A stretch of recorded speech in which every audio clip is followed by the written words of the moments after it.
From Nashville's WSM Radio, the original home of the Grand Ole Opry, this is a Coffee, Country, and Cody podcast. Hey, it's Charlie Matos, and in this episode, we put the focus on country music Hall of Famer, our late, great Grand Ole Opry friend, Loretta Lynn. Always Loretta, the ultimate Loretta Lynn Tribute Show, is coming to the Troubadour Theater in March. Emily Portman stars as Loretta, and Dave Thornhill, Loretta Lynn's longtime musical director, her band leader for 50 years, will be a part of the show as well. They stopped by our WSM studios to talk about the musical and share some wonderful memories of our late, great friend, Loretta Lynn. Coffee, Country, and Cody on WSM and Circle TV. Presented by Dish. 12 minutes after 7 o'clock from our Magnolia Lobby studio this morning. A Loretta Lynn show that you need to know about. And in studio with us, Emily Portman and Dave Thornhill. And welcome. Good morning, first of all. Good you got the morning. early call. And they are starring in the Always Loretta, the ultimate Loretta Lynn Tribute Show that's coming to the Troubadour Theater Tuesday, March 21st. Yeah. How many years were you with Loretta, Dave? I count 50 years active in the music.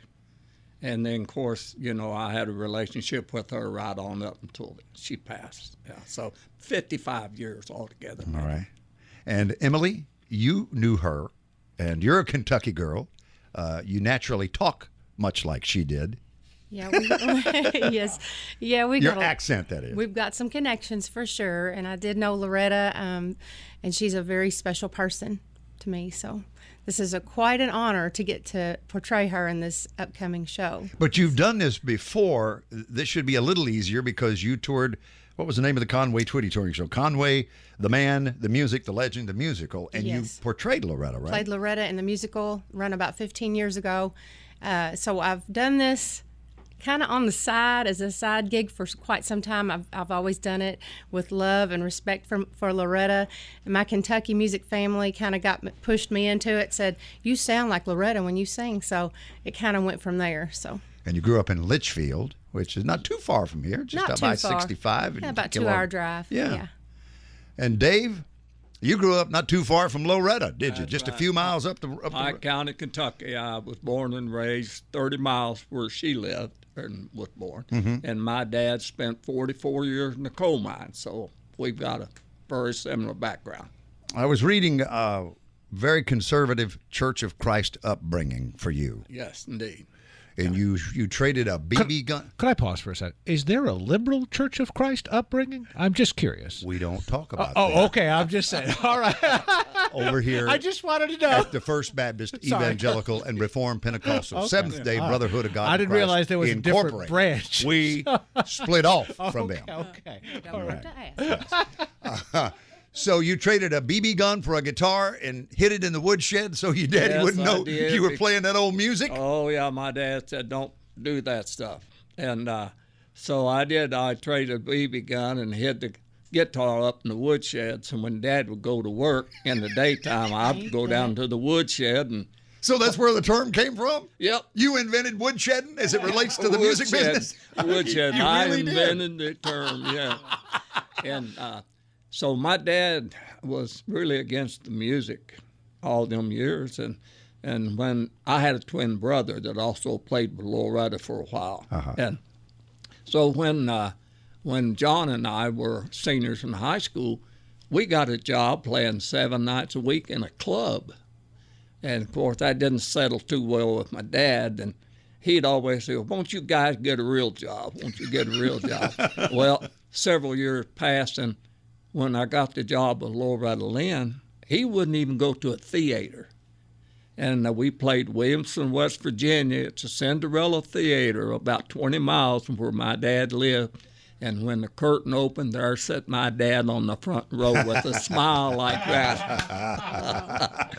But you ran into Loretta backstage one night, or you were the house band, Well, and you told her, say, I know, listen, Well, what happened- I know these songs. We were a staff band at Frontier Ranch in Columbus, Ohio for about 3 years in the late 60s. And Loretta was coming in. She didn't have a band at the time, about 67. And her and Mooney got there late.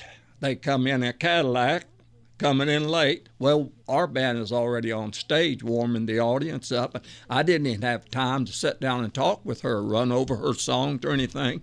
But I always made a point, any band I was in, to learn the people's material, don't matter who we played for. Mm-hmm. And so when they introduced Loretta and she walked by me, I just stopped her and I said, we know all your songs in the right key and the right arrangement. And she walked to the mic, turned around, and pointed at me and said, you ain't warm enough to take my man. And we went into it. Don't come home and drink in Fifth City. You know, we went right into it. So after about 3 or 4 songs, Loretta turned to the audience and said, you know, I've played all over this world, and I've never seen a band that knew all my songs like this band does, and said if I could ever afford a band, this is the band I want.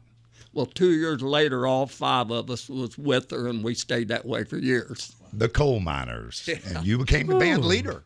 Yeah. Yes. The lead guitar man and band leader. Yes, I did. Yeah. Wow. Well, let's get back to Emily's part of this story. Where do you meet Loretta? So I met Loretta back in about 2002 at Brown County, Indiana. There was a little place there that I used to perform. Little Nashville Opry, Little perhaps? Nashville Opry. Yeah. So I would go on, I think they had the big stars on Friday and little folks on Saturday, or maybe vice versa. So the guy that run the place invited me to come meet Loretta. He knew how much I loved her, and he said, you come early and I'll let you meet her. Well, I just couldn't wait. I don't think I slept. I got down there, and there was her bus, and, of course, there's the caution tape all around and people standing for about 50 feet behind it. And then they drove me right around to the front and got to walk up. And as I walked up those steps, and I looked around, and there she stood with her hands clasped, and she said, they told me you was coming, so I went back and brushed my teeth. And I'm telling you, it was one of the best memories of my life. Oh, gosh. Broke the ice, and she just hugged me, and she said, honey, we've got a real connection, don't we? And it was just like meeting my long-lost family member, you know. And took all the nerves away, right? It took them all away because I had a ball of them, and it just took them all away. So I'm curious, you have a great voice, and as a singer, the natural tendency is to interpret a song the way you would like to interpret it. But in the show, you got to sing it like Loretta sang it, and that is a skill in and of itself, isn't it? To not change something, right? I think so. Yeah. I think so. I think it's just natural as breathing for me to sound like her. Mm-hmm. There are some points you can ask Dave where I might get a little pitchy or, off, but he, for the most part, I feel like I have it naturally. Mm-hmm. It's funny because I used to, back home, we had a country music show. I used to be there every Saturday, and they already had a girl that played Loretta, so I had to be Kitty Wells, which when we do our hee-haw shows or whatever. So I would really put on the Kitty Wells. Well, one time I seen Loretta, and she said, honey, I got me an Apple. I got me one of them computers. She said, and I seen you singing my songs. And I said, oh, Loretta, I hope you don't mind. She said, honey, I think it's great. She said, I used to be Kitty Wells. And I said, well, I guess I did too, in a sense, before I moved on up in the world. No offense. I mean, I love Kitty. But when I got my chance to be Loretta, that was it. It has come true, and that chance comes alive on stage at the Troubadour Theater Tuesday, March 21st.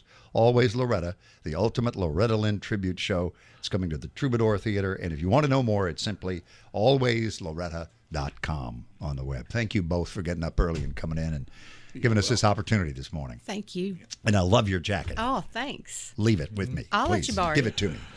Borrow it. All right. And Dave said if we ever have a week that we don't have nothing to do, he will tell us Loretta stories. Some we can even tell on the air. Okay. All right.